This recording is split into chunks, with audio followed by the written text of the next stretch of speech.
Hello every one. So ഞാൻ ഏറ്റവും അധികം എക്സൈറ്റ്മെന്റോട് കൂടി ഇരിക്കുകയാണ്. ഞാൻ സത്യം പറഞ്ഞാൽ ഇതുവരെയും ഒരു മൂവിയും റിവ്യൂ ഇട്ടിട്ടില്ല എൻ്റെ ചാനലിൽ. അപ്പം ഇത് ഫസ്റ്റ് ടൈമാണ് ഞാൻ എംപുരാൻ്റെ റിവ്യൂ ആയിട്ട് വന്നിരിക്കുന്നത്. ഞാൻ വൈകിട്ട് ഇന്നത്തെ ഉച്ചയ്ക്കത്തെ 1 മണിയുടെ ഷോക്കാണ് കേട്ടോ പോയത്. എന്നിട്ട് വന്ന് ഇപ്പം തന്നെ വീഡിയോ എടുത്തിട്ട് മീൻസ് കുറച്ച് ലേറ്റായി ഇപ്പം തന്നെ ഇടാമെന്നുള്ളൊരു പ്ലാൻ പെട്ടെന്ന് വന്നതുകൊണ്ടാണ്. കാര്യം ഒരുപാട് സോഷ്യൽ മീഡിയയിൽ കുറേ എന്താ പറയുക ഡീഗ്രേഡിങ് നടക്കുന്ന പോലെ ഒരു ഫീൽ വന്നു. അപ്പൊ അതുകൊണ്ടൊക്കെ കൂടിയിട്ടാണ് ഇങ്ങനെ ഒരു റിവ്യൂ ചെയ്യാമെന്ന് ഓർത്തത്. സത്യം പറഞ്ഞാൽ ഏറ്റവും അധികം ഞാൻ ഒരു മൂവിക്ക് വേണ്ടി ഇത്രയും അധികം എക്സൈറ്റ്മെന്റോട് കൂടി വെയിറ്റ് ചെയ്ത് ഞാൻ ഇരുന്നിട്ടില്ല.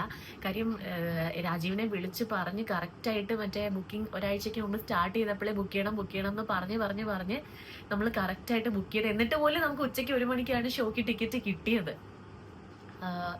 ബുക്ക് ചെയ്തിട്ടൊക്കെ പോയതാണ്. അപ്പോൾ ഇന്നലെയൊക്കെ ഭയങ്കര എക്സൈറ്റ്മെന്റ് ആയിരുന്നു. ഇന്നലെ രാത്രി ഇരുന്ന് ലൂസിഫർ ഒക്കെ കണ്ടിട്ടൊക്കെയാണ് ഞാൻ പോയത്. അപ്പോൾ അവിടെ ചെന്ന് പടം തുടങ്ങി. സോ പടത്തിനെ കുറിച്ച് പറയാനാണെങ്കിൽ ഫസ്റ്റ് പടം സ്റ്റാർട്ട് ചെയ്യുന്ന രീതിയൊക്കെ ഭയങ്കര എക്സലന്റ് ആയിട്ടുള്ള ഷോട്ട്സ് തന്നെയായിരുന്നു. സിനിമാറ്റോഗ്രാഫിയുടെ കാര്യമൊന്നും എടുത്തു പറയണം, ഭയങ്കര ബ്യൂട്ടിഫുൾ ആയിരുന്നു. ഭയങ്കര എക്സ്ട്രാ ഓർഡിനറി ആയിട്ടുള്ളൊരു ഫീലായിരുന്നു. പടം സ്റ്റാർട്ടിങ്ങും കാര്യങ്ങളും ഒക്കെ ഭയങ്കര നല്ലതായിരുന്നു. അപ്പം അങ്ങനെ ഒരു കഥയിലൂടെ പോയി ഇടയ്ക്ക് ഒരു പ്ലേസ് എത്തുമ്പോൾ മേ ബി നമ്മളുടെ ഇന്ദ്രജിത്തിന്റെ ഒരു പോർഷനും കാര്യങ്ങളും ഒക്കെ വരുമ്പം കുറച്ച് നമ്മുടെ ഒരു എക്സ്പെക്ടേഷൻ മീറ്റ് ചെയ്യുന്നില്ലേ, അങ്ങനെ ഒരു ഡൗട്ട്സ് ഒക്കെ നമുക്ക് ഉണ്ടായി. എനിക്കും രാജീവിനും ഉണ്ടായി. ഞങ്ങൾ പരസ്പരം ഇങ്ങനെ പറഞ്ഞുകൊണ്ടിരിക്കുകയായിരുന്നു, അയ്യോ എന്താ ഇങ്ങനെ, അങ്ങനെയൊക്കെ നമുക്ക് തോന്നി കേട്ടോ. ചില പോർഷൻസിൽ നമുക്ക് ചിലത് അങ്ങനെ തോന്നി. പക്ഷെ അത് കഴിഞ്ഞ് സത്യം പറഞ്ഞ പടം നമ്മൾ ഓവറോൾ റിവ്യൂ ചെയ്യുകയാണെങ്കിൽ പടത്തിന്റെ ഗ്രാഫ് ഇങ്ങനെയാണ്, അതായത് ഇങ്ങനെ കേറി പോവാണ്. സെക്കൻഡ് ഹാഫ് ഒരു രക്ഷയില്ല. ലാലേട്ടൻ ഫാൻസിനെല്ലാം ഒരു ട്രീറ്റ് തന്നെയായിരിക്കും സെക്കൻഡ് ഹാഫ് എന്ന് പറയുന്നത്, ഡെഫിനറ്റ്ലി. പിന്നെ ഇതിന്റെ വില്ലനായിട്ട് ചെയ്ത നമ്മളുടെ അഭിമന്യു സിംഗ്, എനിക്ക് പുള്ളിയുടെ പേര് അറിയത്തില്ല കേട്ടോ, അതുകൊണ്ടാണ്. പുള്ളി ഭയങ്കര അടിപൊളിയായിട്ട് ചെയ്തിട്ടുണ്ട്, നല്ല രസമായിട്ട് പുള്ളി ചെയ്തിട്ടുണ്ട്. പിന്നെ വില്ലന്മാരെല്ലാരും കൊള്ളാം അല്ലേ. പിന്നെ തിരിഞ്ഞു നിൽക്കുന്ന ആള് അതാരാന്ന് ഞാൻ പറയുന്നില്ല. ലാസ്റ്റ് എല്ലാരും പടം കണ്ടു ആക്ച്വലി ഇതൊരു തിയേറ്റർ എക്സ്പീരിയൻസ് ചെയ്യേണ്ട മൂവി തന്നെയാണ്. പിന്നെ പൃഥ്വിരാജ് ആസ് എ ഡയറക്ടർ പറയാതിരിക്കാൻ വയ്യ. പുള്ളിയുടെ എഫേർട്ട് നമുക്ക് ആ പടത്തിൽ കാണാൻ പറ്റും.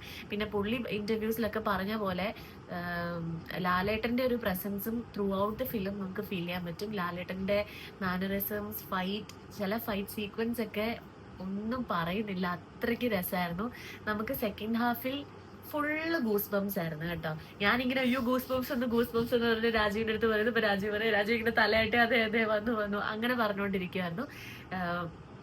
ഡെഫിനറ്റ്ലി ഇത് ഞങ്ങൾക്ക് വൺ ടൈം വാച്ച് ഒന്നും അല്ല, ഞങ്ങൾക്ക് ഇനിയും കാണാൻ പോകണമെന്നുണ്ട് കേട്ടോ. ഇനി ഫ്രണ്ട്സിൻ്റെ കൂടെയൊക്കെ പോകണം എന്നൊക്കെ ഉള്ളൊരു പ്ലാനിൽ തന്നെയാണ്. ഞാൻ ഓൾറെഡി രാവിലെ ഡിസൈഡ് ചെയ്തിരിക്കുകയായിരുന്നു, പടം എനിക്ക് ഇഷ്ടപ്പെട്ടാൽ ഞാൻ എന്തായാലും ഇനിയും കാണാൻ പോകും. പടം എനിക്ക് ഇഷ്ടപ്പെട്ടു, അതുകൊണ്ട് എന്തായാലും കാണാൻ പോകും. പിന്നെ മഞ്ജു ചേച്ചിയുടെ പോർഷൻസ് വരുന്ന ഭാഗമൊക്കെ ആണെങ്കിലും ഭയങ്കര രസമായിട്ട് തോന്നി. അവിടെയും ഒക്കെ ഭയങ്കര ഗൂസ് ബംസ് ആയിരുന്നു, ഭയങ്കര രസമായിട്ട് തോന്നി. വളരെ നന്നായിട്ട് ചെയ്തിട്ടുണ്ട്. പിന്നെ ടൊവിനോ, ഞാനൊരു വലിയ ഡൈഹാർഡ് ഫാൻ ഓഫ് ടൊവിനോ ആണ്.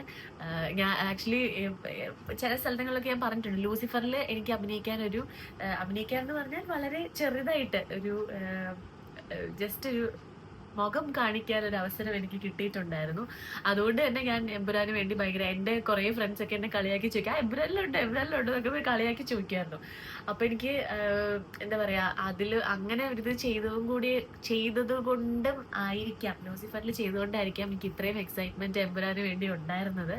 പടത്തിൽ ആക്ച്വലി നമ്മുടെ കേരളത്തിലെ പൊളിറ്റിക്കൽ പാർട്ടീസ് അത് വളരെ കൃത്യമായിട്ട് മുരളി ഗോപിയുടെ ഈ ഒരു സ്ക്രിപ്റ്റ് പറയാതിരിക്കാൻ വയ്യ, വളരെ കറക്റ്റായിട്ടത് കാണിച്ചിട്ടുണ്ട്. ആൻഡ് അത് എല്ലാ പാർട്ടിക്കും ഇട്ട് കൊടുക്കേണ്ടടുത്ത് കൊടുത്തിട്ടുമുണ്ട് അല്ലേ. ഭയങ്കര സൂപ്പറായിട്ട് നമ്മുടെ കേരളത്തിൻ്റെ പൊളിറ്റിക്കൽ പാർട്ടീനെ കാണിച്ചിട്ടുണ്ട്. പ്ലസ് ഇതിൻ്റെ ഒരു മേക്കിംഗ്, അത് നമ്മുടെ മലയാള മൂവിയിൽ വന്നിട്ടില്ല ഇങ്ങനെ ഒരു മേക്കിംഗ്, അത് പറയേണ്ട കാര്യം തന്നെയാണ്.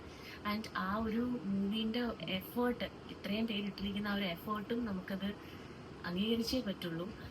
ഇത്രയും സ്ഥലങ്ങളിൽ പോയി ഇത്രയും ആർട്ടിസ്റ്റുകളെ ഒരുമിച്ച് കൊണ്ടുവന്ന് മലയാളത്തിൽ ഇങ്ങനൊരു സിനിമ ചെയ്യുക എന്ന് പറഞ്ഞാൽ അത് ശരിക്കും ഇമ്പോസിബിൾ ആണ്. നമ്മുടെ മലയാളം ഇൻഡസ്ട്രി ഒരു കൊച്ചു ഇൻഡസ്ട്രിയാണ്. അപ്പോൾ അതിൻ്റെ പരിമിതിക്കുള്ളിൽ നിന്ന് ഇത്രയും എക്സലൻ്റ് ആയിട്ട് ചെയ്തിരിക്കുന്നത് ഡെഫിനറ്റ്ലി അപ്രിസിയേഷൻ കൊടുക്കേണ്ട ഒരു കാര്യം തന്നെയാണ്. മുരളി ഗോപിയുടെ സ്ക്രിപ്റ്റും നല്ല അടിപൊളിയായിട്ടുണ്ട്.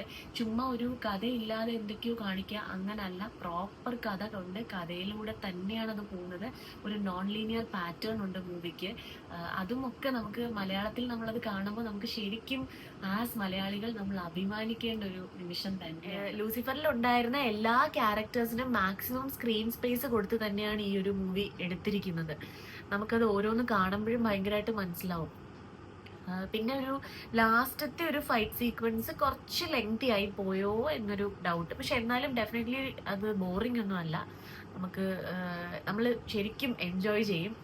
സോ നമ്മൾ മലയാളികൾ, ലാലേട്ടൻ ഫാൻസ് എന്ന് പറയുമ്പോൾ ഈ മൂവി മസ്റ്റായിട്ട് തിയേറ്റർ വാച്ച് ആയിട്ടുള്ളൊരു മൂവിയാണ്. നിങ്ങൾ കണ്ടു നോക്കുക.